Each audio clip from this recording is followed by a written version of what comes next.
Hello. Good to see you guys. It's been literally a minute. My name is Jessica Davies. I'm an investigative journalist, and my job is to investigate crimes, crime scenes, and potential suspects and share with you how to do the same thing. If you haven't subscribed to Reporter Room yet, please consider joining our Reporter Room family. It's free and it helps me out so much. Let me pull that up.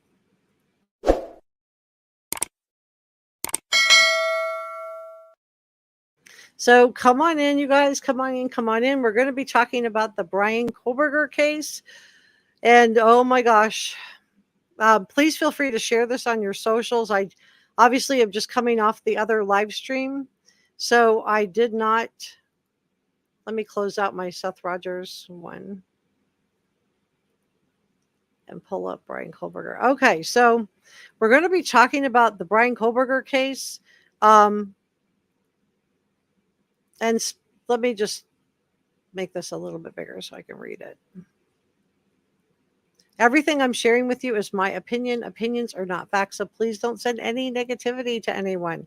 Let's be kind to each other. So we're going to be talking about Moscow police detective Brett Payne, the recent hearing that he testified in, the thousands, literally thousands of hours of surveillance video that were collected on part of the investigation. Detective Payne told defense attorney Ann Taylor that the police have thousands of hours of video from 79 businesses and residents related to the investigation. Both the prosecution and the defense team say the cell phone pings will make their case. But I think it's going to be more than the cell phone pings. I think it's going to also come down to geofencing and some of the apps that they've asked about. So let's talk about what does this mean?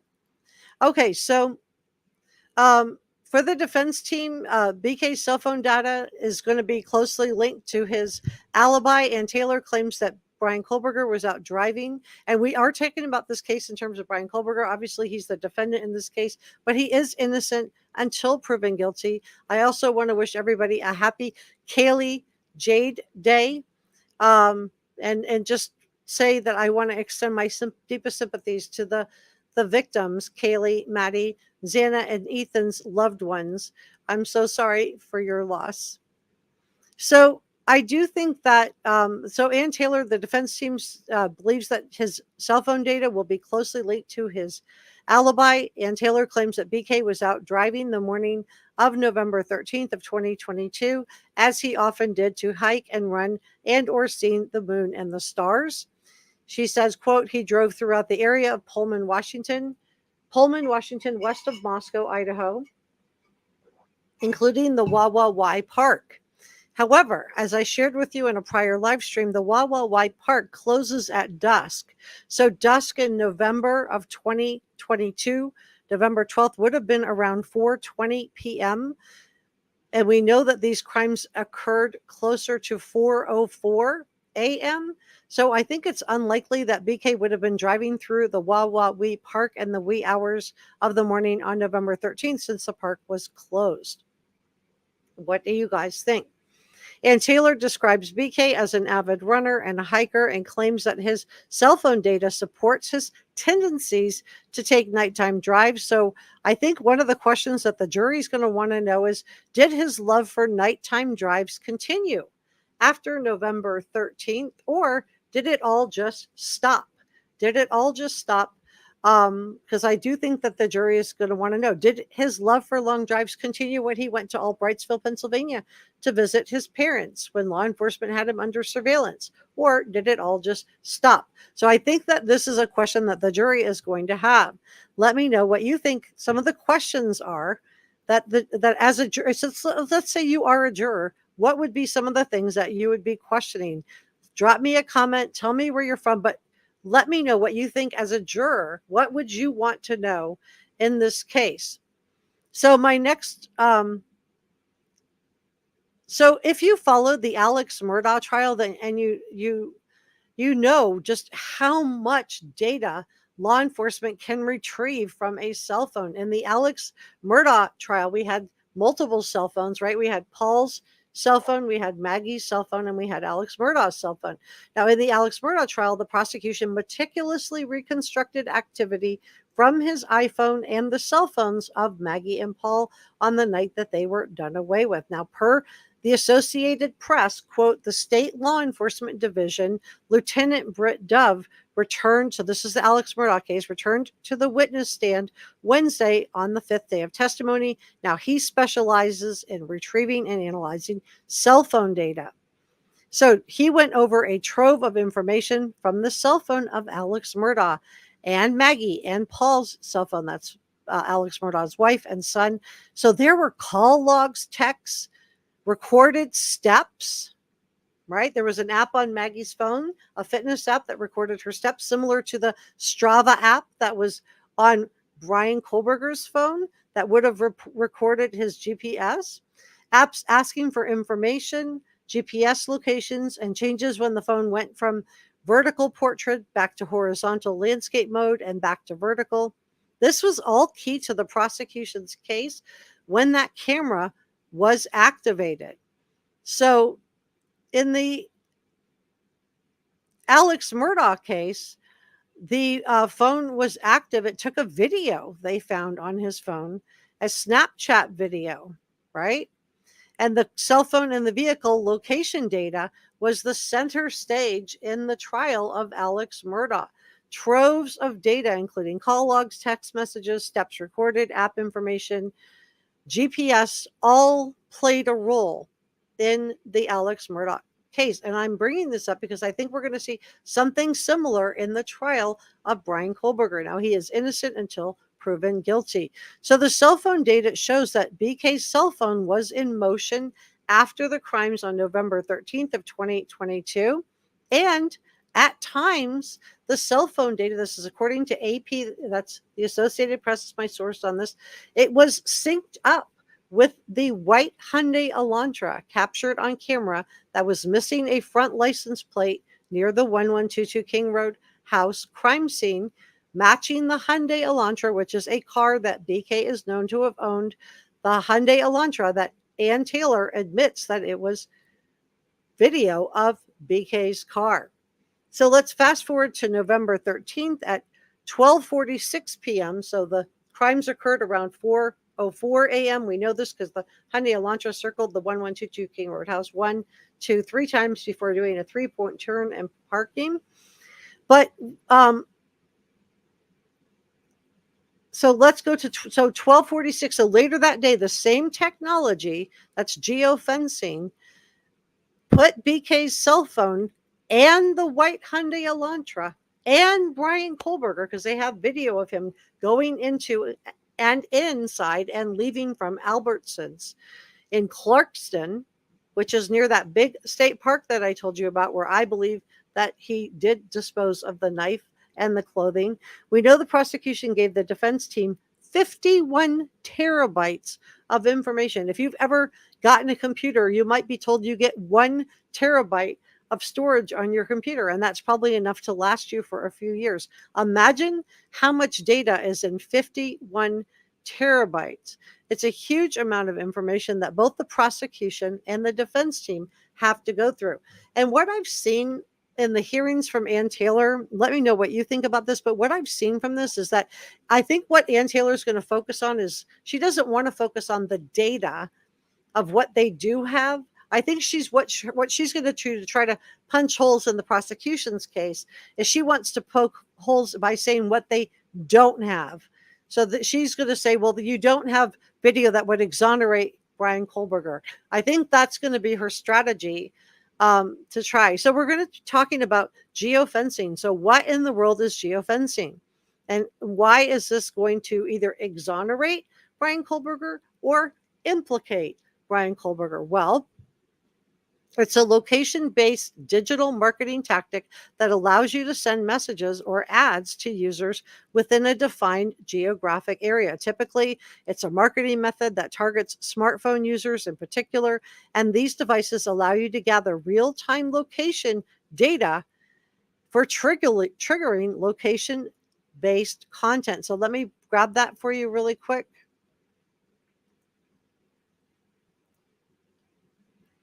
Make sure I'm sharing what I think I am. Let me move myself out of the way. Oh, I think that's better. Okay. Let me say hello to chat. So come on in, you guys. Come on in. Come on in. I do want to welcome Holly Golightly as a new channel member. She was a channel member before and she's back now. We're so glad you're back, Holly. Welcome, Jenna, as a new channel member. Thank you so much for becoming part of the Reporter Room family. Pepper's here. Holly's here. Pepper says, whoop, please don't forget to hit the like button and support. Yeah, please. Mike Burkimi's here. The 1122 King Road footage. Right, exactly. Brother Mike is here. Good to see you. Hi, Olwyn. Reporter Room have been AWOL too long. I've missed you, Olwyn. I haven't seen you for a little while. It's good to see you today. Hi, Holly. And Jazz is one of our head mods. So thank you to all of our mods, our subscribers, and our channel members. Yeah, everybody's glad to see you, Olwyn. Thank you so much for the $10 super sticker, Olwyn. Wow, thank you so much. I'm going to put that toward my computer fund. I'm going to go through and add up everything that I've taken in so far and just kind of let you guys know where I'm at with that. But I think I'm getting really close. Hey, Regina, great to see you. Leslie's like, I hope everyone made it here. I know. I don't know if everybody will. I don't know if everybody's following this case like we are, but I do feel like we're going to have a really good live stream. Sierra says, hello, everyone. I'm always excited for these lives. Jessica does an awesome job with the Idaho 4 case. Thank you so much. Thank you. Holly says, let's all remember that we do not know all the evidence for or against, and it does not matter that the lead detective said there's no evidence. He is bound by the gag order, so his answer is neutral. I agree. So thank you so much for joining me. Leslie says, I may be a little prejudiced, but I think Jessica's best. Oh, quit it some more. I'm just kidding. Quit it some more. Hey, A Cat's Life. Okay, we're going to dig into this one. The Bryan Kohberger case, I do have this planned out. So let's go ahead and thank you so much, and Jazz. That means a lot. Thank you so much. Okay, so let me go ahead. Let's dig into geofencing. So this could either exonerate him or implicate him. What I kind of took away, I'm curious to get your opinion on this, but my takeaway from watching Ann Taylor on the most recent hearing is just the fact that she does seem like she may not want to go, she may be, or maybe she's going to dive more into this later. I don't know, but she can't really say too much about what was collected because there's like mountains and mountains of evidence of what was collected in this case. But so what she's going to do is try to sow reasonable doubt on what wasn't collected. Does that make sense? So let's talk about geofencing because this is beyond cell phone pings. And this is, I think, played a large part in the Alex Murdaugh case. I think it's going to play a large part in the Bryan Kohberger case and also in the Delphi case of Richard Allen. So imagine being able to, so this was a normally set up, but true crime has been using this, detectives have been using this, law enforcement have been using this to solve crimes as well, but it was originally set up to market stuff to you. So it's a location-based digital marketing tactic that allows you to send messages or ads to users within a defined geographic area. So if the router, you know how you're always offered when you go into a coffee shop, do you want to log in to their Wi-Fi or into the grocery store or into the hospital? Well, even if you don't log in, their router still does a handshake. It's called the handshake with your router. So this is what geofencing basically is. So the marketing targets you, the smartphone users, as these devices allow you to gather real-time location data. So you might find, well, I'm at the grocery store and suddenly you're getting ads for things to buy at the grocery store when you log online. So there's also something called geo-targeting. So geofencing are both location-based strategies, but there's a few differences that set them apart. I hope I'm not getting too wonky here. Geo-targeting involves delivering content to users based on their general location, such as your city or your state or even your zip code, whereas geofencing is much more narrowly defined to trigger immediate action. So how does this work, and how could this implicate or exonerate Bryan Kohberger? Well, geofencing operates, and my sourcing on this, let me just show you my sourcing on this, is MNTN. It's called mountain.com. So, and this is a blog, and I just thought it really explained it to me. It just simplified it a lot. Geofencing operates by establishing a virtual perimeter or a fence, which is why we have the name geo, which is geographic location, and fence, right? Geofencing. And the real world geographical area. So when your mobile cell phone device enters or leaves a designated area, it triggers an action such as sending a notification or displaying an advertisement. And the process relies on mobile GPS, cellular data, or Wi-Fi signals to accurately pinpoint your location. An example, let's say you own a restaurant and you have your own app. When the restaurant app's users approach your establishment, you can encourage them to stop in and grab a bite to eat with geofencing. By creating a digital perimeter covering a 1 mile radius around your store, your app will send a push notification highlighting your daily specials as they enter that area. You can even sweeten the deal by offering a discount, 5%, 10% off. So it was originally set up for marketing, right? But now law enforcement is using it. Law enforcement is using it. They're using it to solve their cases. So I think this is very, very interesting. And my source on this is BuzzFeed News. So we're going to talk about this. We're going to go back to the search warrant and talk about what they found, but also warrants for the information, because I think this holds a lot of clues as to what kind of evidence. It's not going to tell us everything, but it's going to show us a lot of the evidence that the prosecution plans to get from this. So I think the warrants are important. The affidavit states that it believes that BK was located inside the 1122 King Road evidence, and it talks about a nighttime search warrant to be executed, right? So BK was arrested after police examined surveillance footage. Ann Taylor wanted to know, how did Bryan Kohberger's name end up on their lips of law enforcement? But let's talk about that a little bit too. So BK was arrested after police examined surveillance footage and cell phone records from the night that the crimes happened. I'm watching my words here, and discovered a knife sheath left at the crime scene. The knife sheath was found underneath and to the side of Maddie Mogan. So DNA on the button snap of the knife sheath linked BK to the crime. This is according to the affidavit. Surveillance, and if he is innocent until proven guilty, surveillance footage from the night also captured a white Hyundai Elantra sedan, similar to the one BK owned, driving around the neighborhood and in the immediate area of the victim's house around the time of the crimes. He was arrested, and the Moscow PD confirmed that they had seized the car from his parents' home in Albrightsville, Pennsylvania. So during a search of BK's apartment, also conducted at the end of December, he was arrested on December 30th, so this would have been around the same time, authorities found nitrate type black glove, 8 possible hair strands, a possible animal hair strand, a dark red spot which was collected without testing, and 2 cuttings from reddish brown stains on an uncased pillow.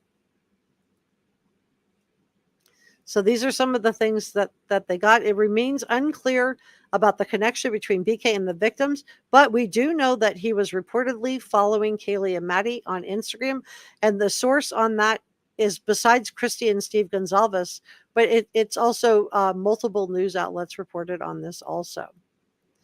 So I think that's very, very helpful. Let me share this one instead. Make sure I'm looking at the same thing you guys are. Okay. So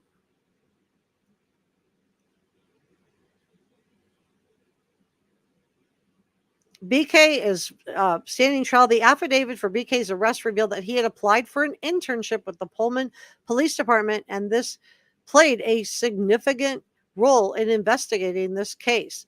Emails from BK and then the chief of the Pullman Police Department, this would have been Gary Jenkins, showed a brief exchange about the assistant position for which BK had applied last April, and the documents turned over to the Independent last week showed that BK was one of 4 applicants for the job. Now, he did not get the job. He did not get the job.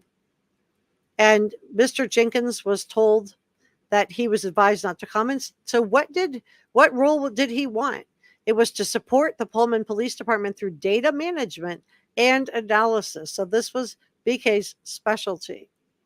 And I shared with you in a prior live stream that the higher security is why I think that he switched to the AT&T phone from his former provider. So the internship, around the same time that he applied for this internship, he carried out a research project to understand how emotions and psychological traits influence decision making when committing a crime. He reached out to people on Reddit with the chilling survey that resurfaced after his arrest on December the 30th. In particular, the study, this is a quote, this is according to the Post, in particular, the study seeks to understand the story behind your most recent criminal offense with an emphasis on your thoughts and feelings throughout your experience. So a lot of people, I don't really think that this is that important, because I think this would have been a pretty normal post for somebody majoring in criminology. Let me know if you have a different take on it in the comment section. So BK applied for the position with the Pullman PD. He went on to work as a teaching assistant in his graduate program. We know the October 21st date is significant because he would have been, he was told he was failing because he was caught grading female students differently than male students. We also learned that he had behavior problems and a sexist attitude toward women, not just at the Washington State University where he was working, but this went all the way back to high school. He had to finish high school online. He was removed from his high school program because of issues with the girls in his class. So I think this does go to motive.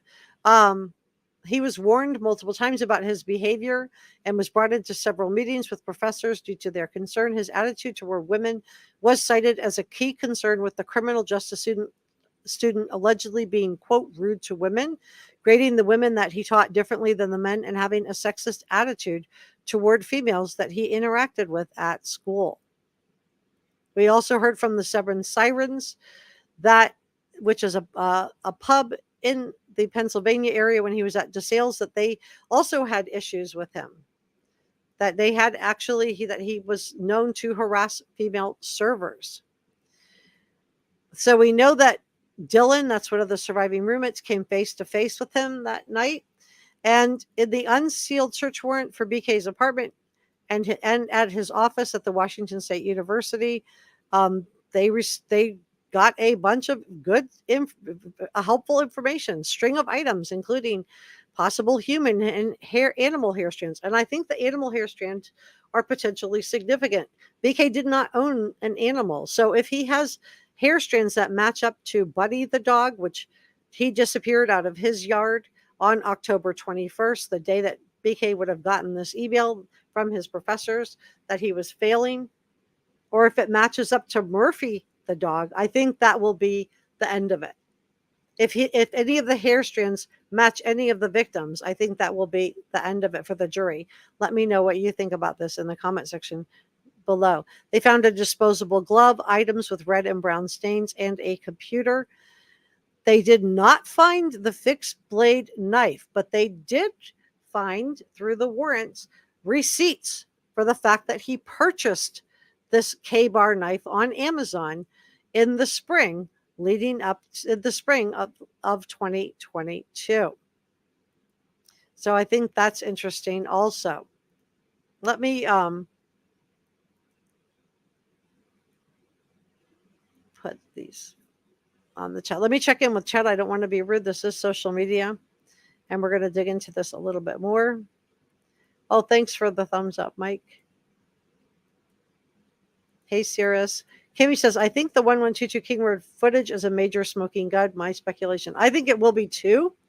And I think this is why Ann Taylor, I think her strategy is going to be focusing on what police don't have rather than what they do have, because the geofencing of his phone was handshaking with the router at the 1122 King Road house. We know that Kaylee had a Bluetooth, and this is why I talked with you guys about the blue snarfing, that if the geofencing data shows that his router did a handshake with the router at the 1122 King Road house, that goes way beyond just the cell phone pings. And this is where I think Ann Taylor is going to be having to come from behind on this case. All she needs is one juror, and she is really trying to sow reasonable doubt in this. But I think she's going to be coming from behind on this, because I think that a lot of people are going to feel like maybe, that there is a big problem with this. Let me know what you think about this in the comment section below. I don't want to cover up so let me see what you guys are thinking on this. What questions would you have if you were a juror? That's my question today. Love my awesome fellow mods. Good day as always. Hey, Kami. Good to see you guys. Regina says, that's no cake for you, Brother Mike. Good thing I brought cookies for you. Aw. Hi, Holly. So welcome, everybody. Come on into the Chop Chat and tell me what you want to know if you are a juror. Yeah, please give this a thumbs up. Let YouTube know we are doing a clean show. Kimmy says, I'm going to do an experiment with my Ring camera. I have a white sedan. I want to see how well you can see me passing by over and over. I've never seen myself. That's a great idea.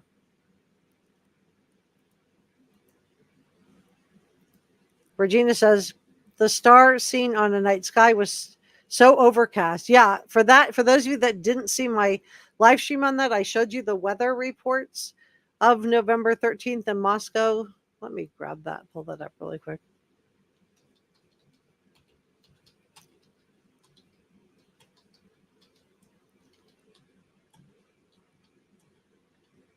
And just show you why they're going to take that apart.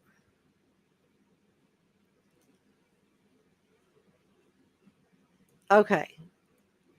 Can you guys see this? Yeah. All right. So, yeah. So this is the weather on November 13th, November of 2022. And you can see that it was rainy and foggy. Oh, let me make sure I'm showing November 13th. Okay. So it was ice fog. So the visibility would have been reduced. It was overcast. And they're giving you each time for this overcast, ice fog. So, and mostly cloudy. So I think that this would not have been a good. I think that what's going to happen during the trial is that the prosecution is going to put on experts, to refute this. Now, the prosecution does not feel like this alibi is good enough. They want a better alibi. Because what happens is if Ann Taylor if this alibi is not accepted by Judge John Judge, then she has to refute the prosecution's evidence. They don't have to refute the alibi at all if the alibi is not accepted. So I don't know what the judge is going to decide on this. But I do think that if this is entered, that he's just out stargazing at the Wawa Park, which again closed at dusk that day. It closed at dusk because that was around 4:20 on November the 12th. That on November 13th, when he was out stargazing, it was ice fog. I mean, so it was foggy, overcast, and cloudy. So I just don't see where that's going to really be a great alibi. Let me know what you think about this in the comment section below. I just feel like that's going to be, that dog isn't going to hunt, as they say. So let me change this. So this was the last photograph. Now this was posted with the two roommates of Dylan and Bethany on either side of Maddie and Kaylee and Ethan and Xana. And this was, so BK would have known that they were, that Kaylee did return home that night. There's been a lot of questions. Did they know that Kaylee was home or not home? And because this iconic photo, which, you know, has gone viral, was posted by Kaylee around 8 p.m. on November 12th, just hours before what happened. In my opinion, this is just my opinion, I think that the perpetrator, if Kaylee was one of his targets, if there were multiple targets in this, that he would have felt like this was his chance to go ahead and do away with Kaylee because she was at the house. I'm not saying she was the only target, but if he wanted to get Kaylee and Maddie, then this would have been a chance to do it. This photo got put up around 8 p.m. So Holly says he's a stargazer, according to Ann Taylor. Michael Kimmy says they weren't specific about the time and date when he visited the park. They were vague on purpose. Right. And I think that's a problem too, because I mean, if I'm able to quickly pull up and be like, well, this isn't an alibi for the actual crime. Maybe he went to the park earlier that day, but it doesn't alibi him for the actual crime, unless there's some other geofencing that Ann Taylor has. But I do think that they are, that, you know, law enforcement has told us that they're able to line up the Hyundai Elantra with the cell phone pings at Albertsons. They have video of him getting out of and going into Albertsons and then shopping in Albertsons, and then video of BK leaving and getting back in that Hyundai Elantra. So I think they're going to be able to line up the cell phone pings with the geofencing and be able to put up a pretty strong case on that. So I agree with you, Kimmy. Leslie said the night was clear or overcast. It was overcast. It was ice fog. It was foggy. So it wasn't just some clouds. It was foggy. It was foggy. Ed just says, why was BK running, hiking, watching the stars at 1122 King Road House? Yeah, I think that's another thing. And why did it take him? Great question. And I'm going to just add on to even that a little bit and say, I think the jury's going to wonder, yeah, why was he running, hiking, watching stars, not from his own house, which was only 10 or 15 minutes away, but at the 1122 King Road House? Why was he doing it there? And then I think that, you know, they're going to want to know, you know, did he continue doing that? Was he still out stargazing after November 13th? Was he still taking long drives after the crimes were committed? Cat's Life says, I kind of doubt he was stargazing. Kimmy says he was stargazing on a cloudy, snowy night. It was ice fog and cloudy. Yeah. Sirius says it was foggy and frosty. No way he could see the stars. Regina says data has Bryan over the proverbial barrel, so to speak, but the DNA is just going to support that he's done. And I think that's going to be really hard to overcome also for Ann Taylor, is that, you know, the fact that the DNA, she wanted to try to get it thrown out by focusing on the genealogy DNA, but I don't think the judge is going to allow that to happen. I do think she's going to have to defend that DNA on the knife sheath, because I do think juries love DNA, and I think that's going to be really hard for any jury to overcome. So I agree with you, Regina. Kimmy thinks that his turkey is cooked. Sirius agrees with you. Njaz, stargazing right into the window, says the Cat's Life. Right. Thank you so much. Yeah, please hit this, give us a thumbs up. Come on in, get comfy. Micro Kimmy says Paul Murdaugh solved his own case. Yeah, he did. He had the Snapchat video, and Alex Murdaugh said consistently that he was not at the kennels that night. And the Snapchat video, you could hear Alex Murdaugh in the background calling out on Paul's video. So yeah, he solved his own case. And I also feel like Kaylee solved her own case as well with her. If you haven't watched my video on that, you'll want to see that next. But it talks about the fact that the blue snarfing and that law enforcement has kept her laptop. We've heard her parents wanting it back, not understanding why it hasn't been returned. And in my opinion, it's going to be because her router, I do believe that BK was possibly logging into her Wi-Fi. That's why I went through the blue snarfing on it. So I do think that he was logging into their Wi-Fi to possibly spy on them. I think he would have been spying through the window, but I think that's why he had his cell phone with him that night too. Tell me if you have a different theory. And again, he's innocent until proven guilty, but if his cell phone is pinging on those 13 cell phone pings leading up to the crime, I think he would have had the cell phone.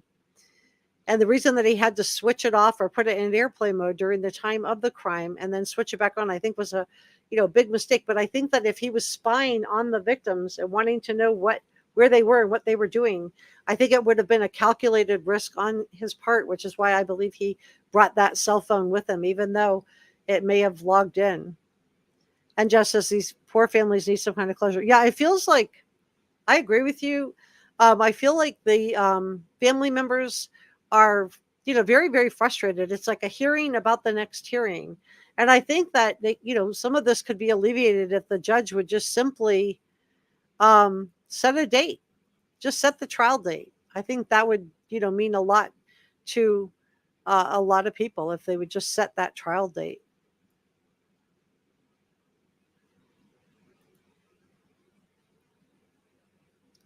Okay. Let me see where else we are. Hey, Las Vegas girl. Glad you're here. Hi, Wicked. And then Micro Kimmy says, that's all that matters. Leslie wants to know, were the drives for casing out the house? I don't think they were. I think he was driving to spy on them. I think he was sitting now. This is just my opinion, and opinions are not facts, but in my opinion, I think he was driving. I love this question. Oops. Hey, good to see you, Regina. I think he was driving to the 1122 King Road house because he was watching them, right? He was spying on the victims. He was watching what they were doing. He was looking into the house windows, right? Because sitting behind that apartment parking lot, you could have been able to look into Maddie's room. We've all seen her window with the boots and the M in the window, so it would have been really easy to know which one was Maddie's room.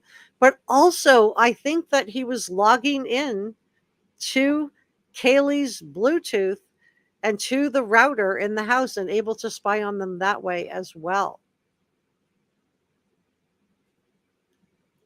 And Kimmy says, and he stated he had no connection to that home. Thank you so much for the super sticker, and Jazz. This is so nice of you. I really appreciate it very, very much. Thank you so much. I'll be putting that, for those of you that don't know, I'm saving up for a computer.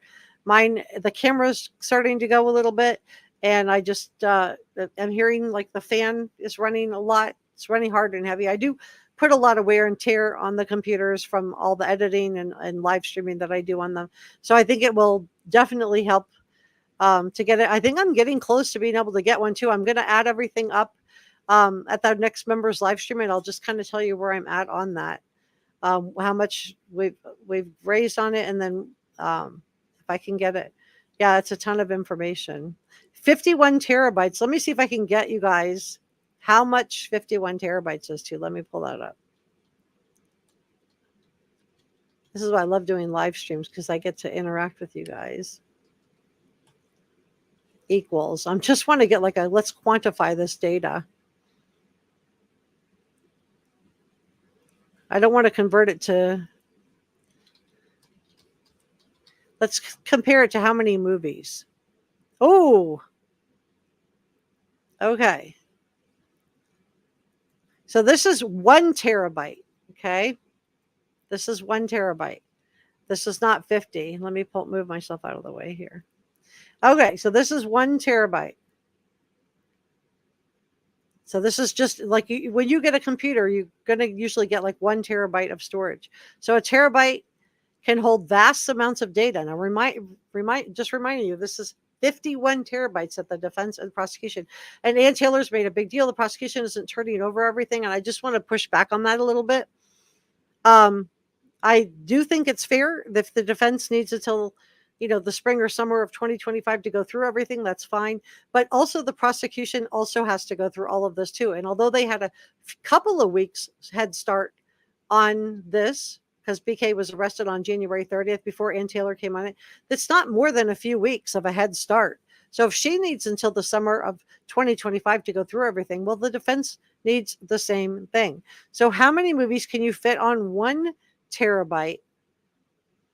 It depends a little bit on the movie size, and if you downloaded it in high definition or SD, but you can sort of estimate 1,000 movies on each gigabyte, have a file size of 1 gigabyte each. So you should be able to store 250 to 500 movies. Okay, now times that times 51. That's how many hours of footage all has to go through by both the prosecution and the defense, because the defense team has to go through all of this as well, not just the prosecution.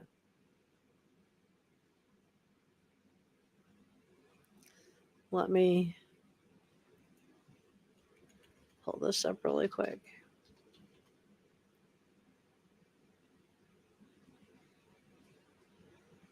All right. So let's talk about the most recent hearing, just to catch up everybody. I didn't stream this because it just feels some of the hearings are just about having another hearing. But if you would like me to stream them more, I can. But it just feels, this is Kaylee Goncalves' family. This case is turning into a hamster wheel of motions, hearings, and delayed decisions, the incredibly frustrated family of Kaylee said. And the criticism stemmed from the long and winding road. And I do feel like victims' families should be given some consideration in all of this, but I don't think they're going to be the way our justice system was set up. But the progression of the case has been successfully slowed down by Ann Taylor. Remember, it benefits the defense team to delay. And the Latah County Judge John Judge, said that in April he wants a hearing at least every month, noting the importance of cleaning up legal proceedings. So there's going to be a lot more hearings before we get to the trial.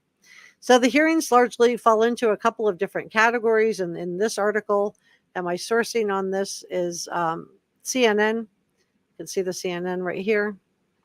But it falls into a couple different categories. One relates to the defense attorney's access to evidence, which Ann Taylor is saying she doesn't. I think that's going to be her play. She doesn't want to address the evidence that she does have, because 51 terabytes, guys, there's some evidence there. So her strategy is going to be to say, I don't have everything. That's going to be her strategy. So talk about what we don't have, because this would exonerate him rather than what we do have. I think that's going to be her strategy on defending Bryan Kohberger. Let me know what you think about that in the comment section below. But all she needs is one juror. So how the prosecution used investigative genetic genealogy in building the case, that's going to be something she's going to talk about. But that's not the DNA that's being used in the trial. They're used the cheek swab that they got from Bryan Kohberger, not the genetic genealogy. So I don't think the jury's going to really, I think that's what she's going to be focused on, but I don't know if the jury's going to really be fooled by that or not. Let me know what you think. If you have a different take on it, that's okay. We don't all have to agree. A second set of hearings talked about BK's proposed alibi for his innocence, which we know now is driving around looking at the stars and in the sky and the moon. We've had a number of hearings related to the gag order. And just to remind you, the gag order was put in place by Ann Taylor. So she says she, wants to now come out and of course she wants to cherry pick what gets released to the public if it benefits the defense. The prosecution's like, we don't have a problem not having a gag order, just let's release everything. And of course she does not want that. But some of the people are going to be taken in by the narrative, which is, they're hiding stuff from you, right? There's going to be conspiracy theorists that love that. So we've had a number of stuff, but I want to go to the more recent one, which was May 30th. Okay.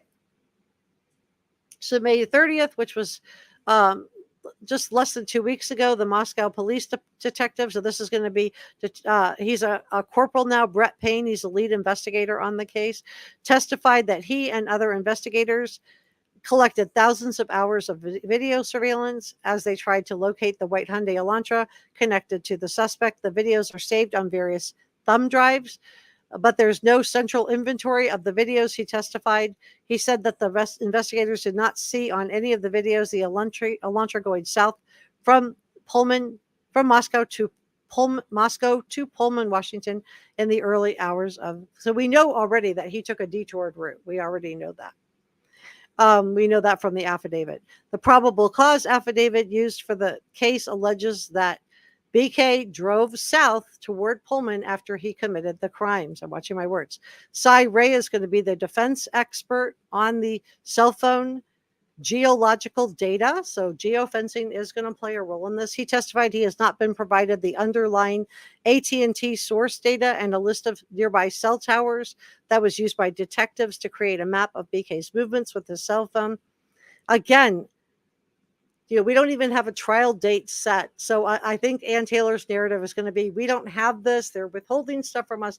But if the trial was in a few weeks or even a month, I would agree with her. But in this case, we don't even have a trial date yet. So I feel like if the defense needs until 2025 to go through everything, then the prosecution also needs the same amount of time. Maybe they have a 3-week head start. But very big talking about the missing data that would be helpful to the defense. So again, I think her defense of Bryan Kohberger, let me know if you have a different take on it, but I think her defense is going to be what they don't have, and that somehow something is being withheld from us. That's going to be the narrative rather than what they do have, because maybe what they do have isn't defensible. Let me know what you think if you have a different take on it. Really curious what you're taking on it. Because of the piecemealing of the data, this is Cy Ray talking, sorry. Because of the piecemealing of the data, because of the missing data, because of the data I'm reviewing is incredibly inaccurate. Everything that is missing is absolutely to the benefit of the defense right now. So, they're posturing a little bit, I think. But if you have a different take on it, let me know. Let me check in with chat. Oh, I do want to say, I'm not ending, but I just do want to say thank you. Let me pull this down. I had Sebastian's running here. I do want to say thank you to our producers, George Brown and Jazz Agremons, Not So Saintly, Debbie, Joe, and Jane J. To all of our awesome channel members. If you would like to have your name appear here and be part of our members only regular live streams, which we'll be doing another one on Tuesday, please consider hitting the join button. It's next to the channel membership button. This allows me to cover cases that may not be able to be covered otherwise. And thank you so much for your super sticker and PayPal gratitude. I really appreciate that, you guys. This is from the other day, and also for gifted channel memberships. Okay, so let's get back. I do want to check in with chat and just see where if you were a juror, what would you think about this? Let me see.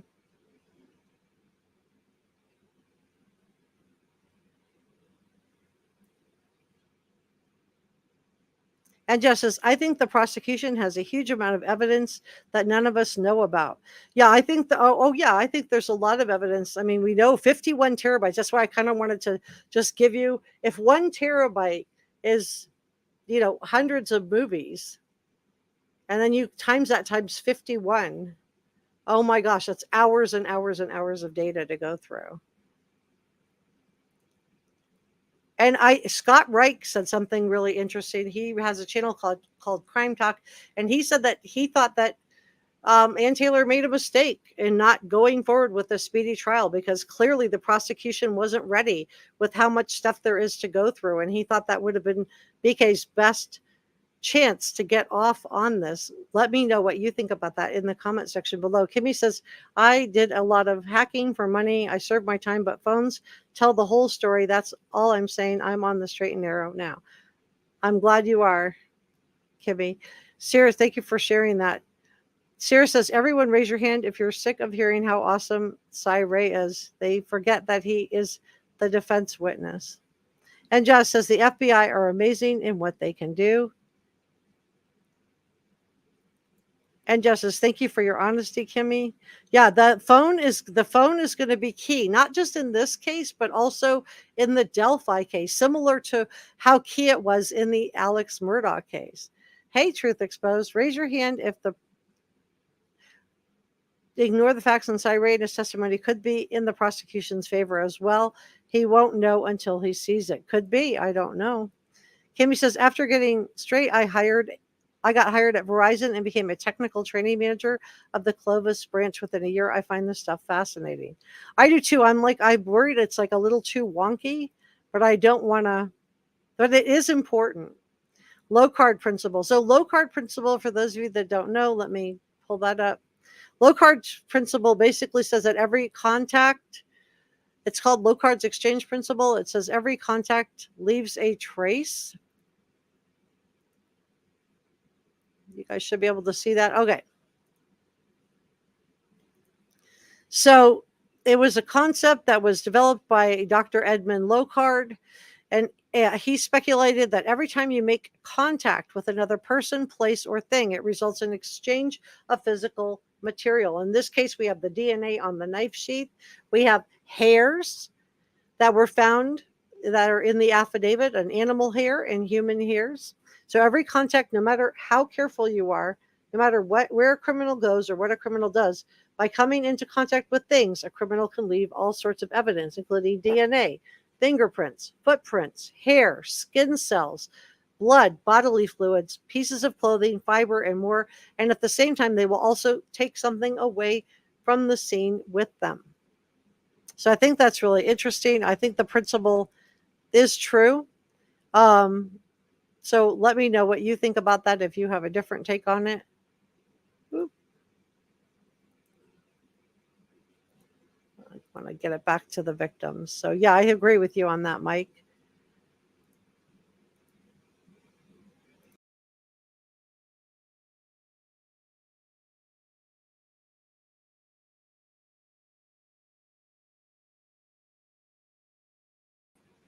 Okay, I glitched out for a second there. Can you guys hear me okay? Let me grab this. Sorry about that.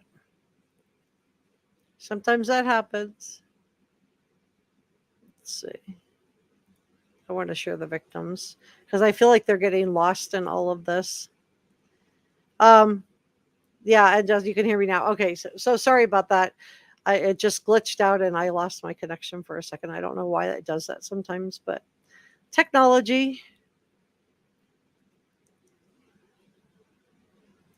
Brother Mike says, thank you everyone for your help. This is our other head mod. This is Six Sense Amelia. And I do have a Facebook group if you want to come join us. If you type in the Bryan Kohberger and reporter room, it should pop up. Thank you, Brother Mike. Holly says, did you used to have a channel? I think I followed you at Truth Exposed. Sirius Black says, I mean exactly what I say to. I have been here since January and I've learned a lot from you guys. I've learned a lot from you guys as well. Truth Exposed says, I think it's weird when folks see me, but I can't see them. It's like a CPTSD. I'm an introvert. Thank you, Leslie. If I were a juror, BK would be guilty. Ed Jazz agrees with you. Leslie thinks he's guilty. Micro Kimmy has her hand raised. Regina says, leave your DNA on the like button and subscribe so you are notified when Reporter Room goes live. Thank you for joining us. Yeah, thank you. I'm so glad you guys are here. Let's see. Kimmy says, I also may add that after 5 years, Verizon had sucked the soul from my body. Oh my gosh, I'm sorry that happened. Regina says, we also have to keep in mind everything in the prosecution is submitted to the court is evidence against Bryan. 51 terabytes. Yeah, that's why I just wanted to share to you, like, what is on 1 terabyte? Because that's normally the amount of storage you get on a, decent computer. It might be half that. It might be twice that. But I think the maximum I've seen on most of them is like 1 or 2 terabytes. And the fact that Ann Taylor and the prosecution, so both the defense team and the prosecution have to go through 51 terabytes. It just kind of gives you a better idea of like how much information. And I think a lot of that is going to be video surveillance, but I think also it's going to be geofencing. I think it's going to be the Strava app, which has a really good GPS. Let me pull that up for you guys. So this was an app on, oh, hold on. I went to the login for Strava.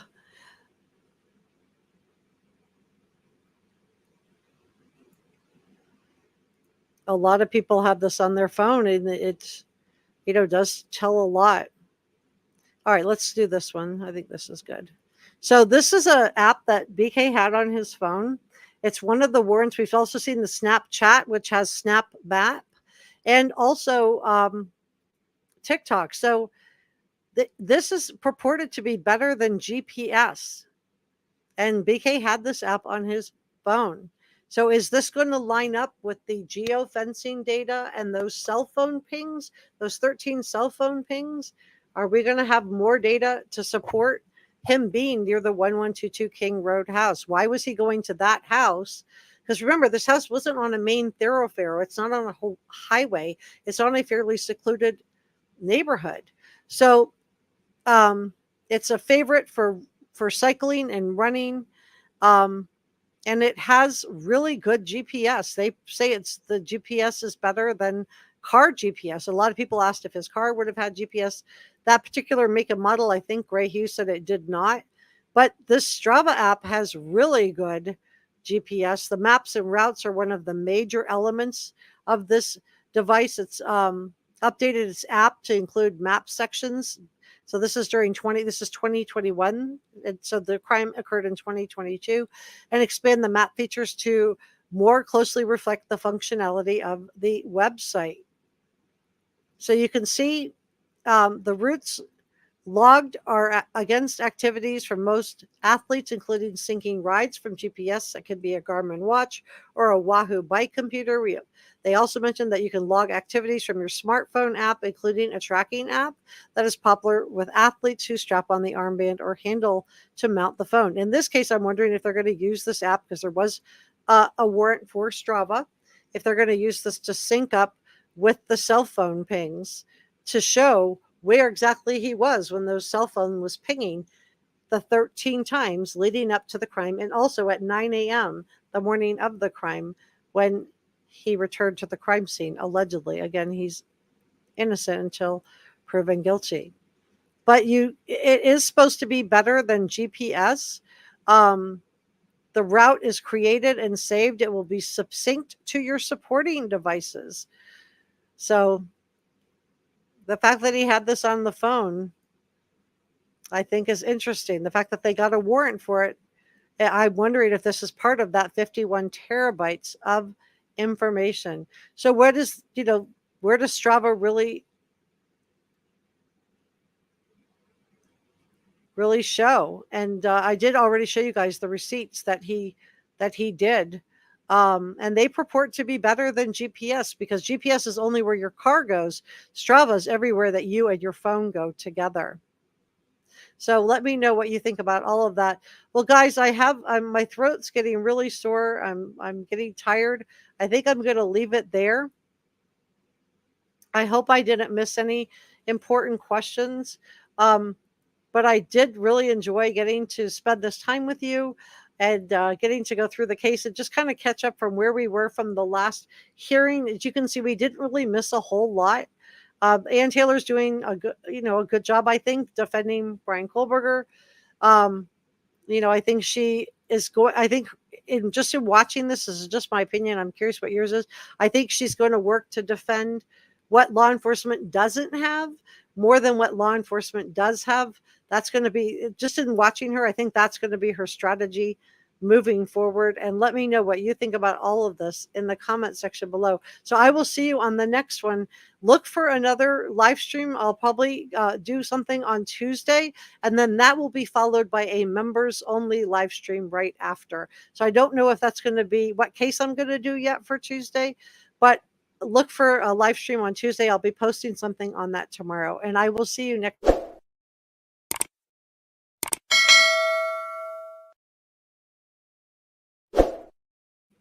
Thank you so much for joining me, and please accept my deepest thanks for all that you do for Reporter Room. I look forward to reading your comments. Bye.